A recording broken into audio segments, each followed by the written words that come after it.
നമസ്കാരം. പാമ്പുകളെ സ്വപ്നം കണ്ടാലുള്ള ഗുണങ്ങളെക്കുറിച്ചും ദോഷങ്ങളെക്കുറിച്ചുമാണ് ഞാനിന്നിവിടെ പ്രതിപാദിക്കുന്നത്.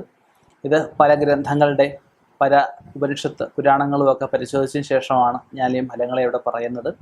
ചെറിയ ചുവന്ന പാമ്പ്, ചെറിയ ചുവന്ന പാമ്പിനെ കണ്ടു കഴിഞ്ഞാൽ സന്താന ഭാഗ്യം ഉടനെ നമ്മുടെ കുടുംബത്തോ നമ്മുടെ അറിയാവുന്ന സുഹൃത്തുക്കളുടെ വീട്ടിലോ ഉണ്ടാകാനുള്ള സാധ്യത ഉള്ളതായിട്ടും, ചെറിയ കറുത്ത പാമ്പിനെ കണ്ടു കഴിഞ്ഞാൽ ശത്രുഭയം ഉള്ളതായിട്ടും, വലിയ പാമ്പുകളെ കണ്ടു കഴിഞ്ഞാൽ പല നിറത്തിലുള്ള പാമ്പുകളുണ്ട്, വലിയ പാമ്പുകളെ കണ്ടു കഴിഞ്ഞാൽ സർപ്പദോഷം ഉള്ളതായിട്ടും, ചെറിയ സ്വർണ്ണ നിറമുള്ള ഈ വിരലിൻ്റെ കനമുള്ള ചെറിയ പാമ്പുണ്ട് സ്വർണ്ണ നിറത്തിൽ, നിധിഭാഗ്യം, ലോട്ടറി ഭാഗ്യം, സർപ്പ സാന്നിധ്യം നമ്മുടെ ഭൂമിയിലുണ്ട്. അപ്പം ഇങ്ങനെയുള്ള അവസ്ഥകളിലും പച്ചിലപ്പാമ്പുണ്ട്. പച്ചിലപ്പാമ്പിനെ കണ്ടു കഴിഞ്ഞാൽ സമൃദ്ധി ഉണ്ടാവാനുള്ള സാധ്യത ഉണ്ടാവുമെങ്കിലും ഈ ചോരഭയം, കള്ളന്മാരെ കൊണ്ടുള്ള ചില ധനനഷ്ടങ്ങളുണ്ടാവും, അത് ശ്രദ്ധിക്കേണ്ടതാണ്.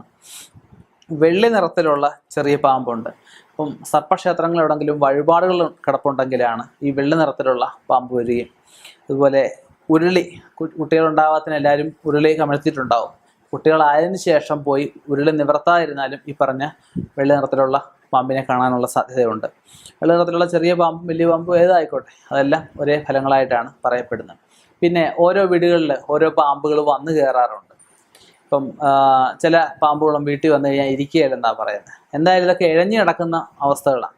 മണ്ണര തൊട്ട് അനന്തം വരെ ഉള്ളതെല്ലാം സർപ്പമെന്നാണ് പറയുന്നത്. അപ്പം കഴിവതും ഇതിനെ തല്ലിക്കൊല്ലാതെ ഉപദ്രവിക്കാതെ ഇരിക്കുക. ഇത് നമുക്ക് പറ്റുമെങ്കിൽ എടുത്ത് പുറത്തെങ്ങാനും കളയുക. പാമ്പ് മനുഷ്യരെപ്പോലല്ല, മനുഷ്യരെ ഉപദ്രവിക്കുന്ന ആൾക്കാരാണ്. പക്ഷേ സർപ്പങ്ങളെന്ന് വെച്ചാൽ സത്യമുള്ള ജീവികളാണ്. സർപ്പങ്ങളെ കഴിവതും ഉപദ്രവിക്കാതിരിക്കുക, അതിനെ തോണ്ടി പുറത്ത് കളയുമോ, ആവശ്യമില്ലാതെ സർപ്പദോഷം വരുത്തി വെക്കാതിരിക്കുക. ഇനിയും ഇതുപോലെയുള്ള വ്യത്യസ്തമായ വിഷയങ്ങളുമായി കണ്ടുമുട്ടാം എന്ന ശുഭപ്രതീക്ഷയിൽ നിർത്തുന്നു. നന്ദി, നമസ്കാരം.